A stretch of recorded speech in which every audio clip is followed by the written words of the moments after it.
Hey guys, Matt from YammerHammers.com here in Wolverine Nation. We're going to be doing an install video today on a 2020 Yamaha XTR Edition Wolverine X2. We've done in the past, we're going to do a heater install, the Inferno heater. We've done in the past the Yamaha heater kit and also the Budget Summit heater kit. So we want to do this Inferno install on this X2 to show the differences, show how it mounts. And compare it to the other ones that we have already mounted and are using. So we open up the Inferno kit. I got everything laying out here. This is specifically for, I believe, the X2, X4. And first of all, you notice that you got the actual blower motor and the coil itself, which is a lot smaller than the Yamaha and the Summit kit. The size of the area that the blower is going to blow across is much smaller than both the other kits. That's the first thing that I noticed, but it does conveniently mount up under the fender and not under the seat. So it's going to be a little less likely to get submerged or mud in it. I've had a few issues with my Summit heater where I actually, at the XTR event this year, where I actually got mud in mine and had to replace the blower motor itself.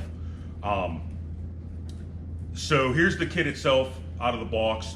Like I said, you got the actual heater blower here. You give you the hoses, the connectors, all the hose clamps, all the vent tube. You got your defrosters, and you got two vents for in the dash.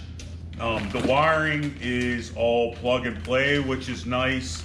It does give you the factory Yamaha connection, which goes up under the dash and gives you an Inferno backlit rocker switch that goes that will fit in the locations in the dash for the rocker switches that Yamaha provided. They give you some pretty detailed instructions. It has a lot of good pictures, and the wording's very easy to understand, and detailed pictures of how to do the install. The first thing it says to do is to pull the firewall, which is common on a lot of these accessories, to pull the firewall. That way we can get to where the vents are going to get mounted and also get to the accessory plug locations.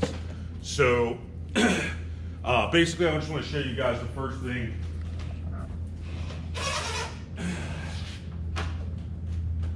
The firewall is pretty self-explanatory. There's 4 10mm bolts on the bottom. In some of our other videos you'll see me pull the firewall out. So 4 10mm bolts on the bottom, and then you got some Allens on top. Your firewall pulls out. There's a couple hoses you got to pull out, and you have to unplug the keyed switch for the Rabbit turtle mode. But basically that pulls out. Then it says to remove the side fender because the heater's going to mount up in this location. So you have a few 10mm bolts. It clips in here, 10mm bolt up here, 10mm bolt right here, and then that whole fender pulls off. So let's see what the next step is, and we'll go from there. All right, so the instructions say after you get the fender and the firewall out, basically they gave you a rocker switch that's gonna push right in the backside. We picked the top right location. You want to zoom in on this switch. It's a real nice looking backlit switch. It has the Inferno logo on it and a low and a high setting, and center is off. So we mounted it there. Basically it pushes right into one of the stock 4 locations, and then it plugs in on the back side. So basically you're going to feed the wiring harness through. It plugs directly into that switch. Push that switch in, and then it gives you, one side's going to go into one of the Yamaha accessory ports. So basically you just pop one of the caps off and plug it right in, which I did here. And then the last part of it's going to go over here and actually plug into the blower motor once we get that installed.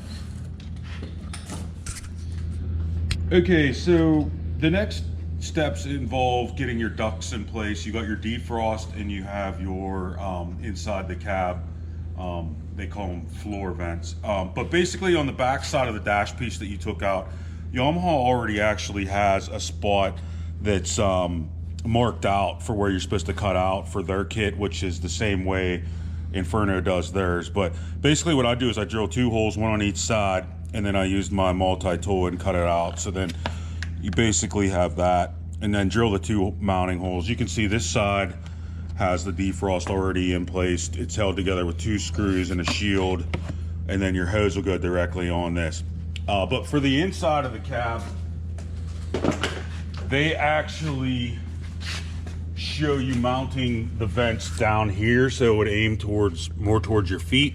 I decided to put them up here on the flat so that they're basically closer to you and you can get at them more easily and be able to adjust them easily and have them closer to your upper body if that's what you want. But we got this one installed. Basically, you drill a hole, and then here's the vent itself, and it has 4 clips on it that your tube goes over. So let's see, clips over top and it holds it in place.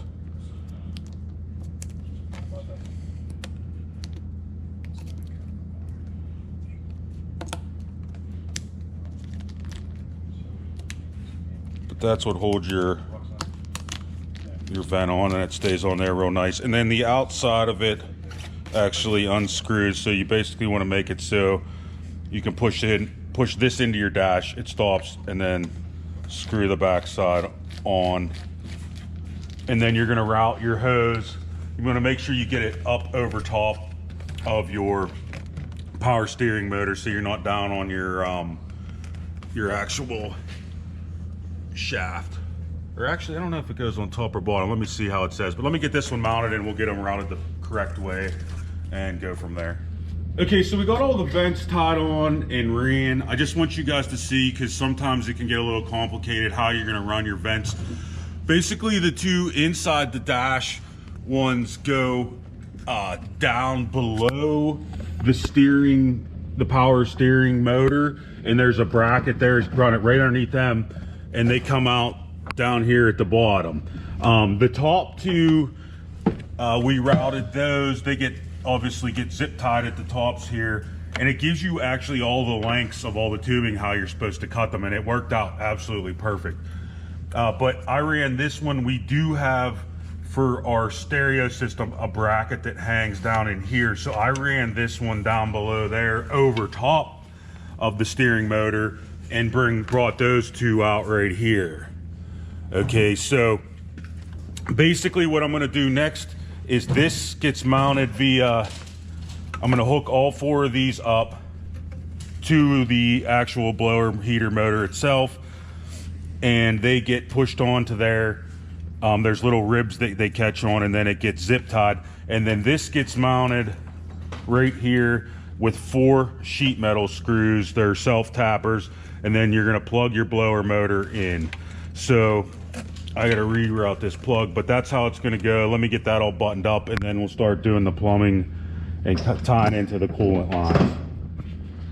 Okay, so we got the blower motor itself, the heater unit bolted up with the 4 self tappers. All 4 vents are tied onto the back. We plugged the plug in, zip tied everything up.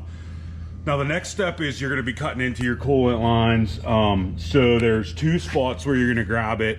They give you these T's right down here below the brake master cylinder. We're going to cut a T in right there, and then around on the other side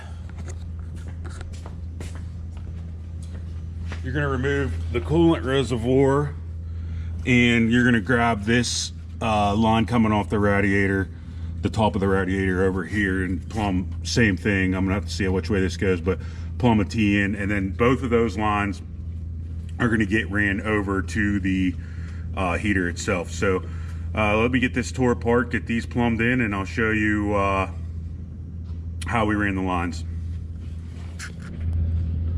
Okay guys, so we got everything plumbed up. Basically, you gotta cut this shield off of the line coming down from the radiator going towards the back of the machine. You're gonna cut a small section out, plumb your T in. I pre-fitted this 3-foot piece of hose that goes to the actual heater core, and tightened up the hose clamp on it, fed it through, and then spliced it in here. I still gotta bolt the coolant tank back up, but I wanted to show you that. I don't know if you can see how we routed it. Maybe if you come through here, you can see how we routed it and threw a couple zip ties on it. It's pretty nice and out of the way from hitting anything. And then that hose goes to the bottom port of the heater core. So it goes to the bottom. The top one, they give you a bleeder valve that goes on the top to help you get an air that's optional to put on. I did install it. And this 2-foot piece of hose, it's 2 foot total, and then I cut it to put this as high as possible to get the air out. But goes on the top port of the heater core. And you can see here, nice and simple, where we cut the T in. Everything fits real nice. The instructions are real detailed. They give you all the measurements on how long you need to cut your pipe. The pictures are really good. As far as the way this heater mounts, it is so much easier to mount and run the ductwork with this Inferno kit being mounted here, rather than having to try to squeeze your hoses underneath the seat and around the frame bars, how the Yamaha and the Summit kit mount. My only concern is the actual size of the heater core itself. We'll see how it heats up. I'm gonna get some antifreeze in it, get the air out of it, and then once we get the rest of this build done, maybe we'll try to get a thermometer in there and see what kind of temps we can reach inside the cab once it heats up. But like I said, I'm gonna get a full antifreeze and try to get some air out, and we'll see how she works. The fan does seem, if you come over here, the fan does seem to blow pretty good. It does have a 2-speed, high and low. Center is off. And then obviously if you close these 2 ports, it's gonna throw more air at your defrost. But so far so good. I like it. Like I said, the install's super easy. I bet it takes less than half the time to mount the Inferno kit versus the other 2 that mount down here underneath the seat. And like I said, they do have these nice shields. The heater core itself is pretty well sealed. The intake of your fan, your blower motor, is going to be on the, actually I think it's, I don't know if it's top or bottom. It probably sucks from both, but you can see it's pretty well guarded. Yeah, your wheel's going to throw some stuff up, but we'll see how it holds up, you know, with the shields. But like I said, it's way easier to mount up in here and access if you need to repair or you get a hole in one of your ducts. You know, you can simply take your one fender off, pop this out, and fix what you need to without having to pull the whole floor assembly apart like you would on the Summit kit or the Yamaha kit that mounts under the seat. So far so good. And I believe the retail price was $399 for this kit for the X2. I'm not 100% sure. I have to look on their website if the X4 kit's the same. That's another thing that I was curious about, and I will update you guys on this whenever I get time to look on their website.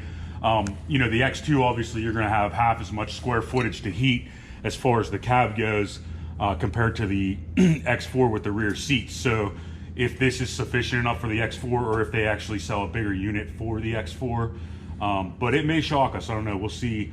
Like I said, the heater core is smaller than the other ones, but let's see how she works. So far so good.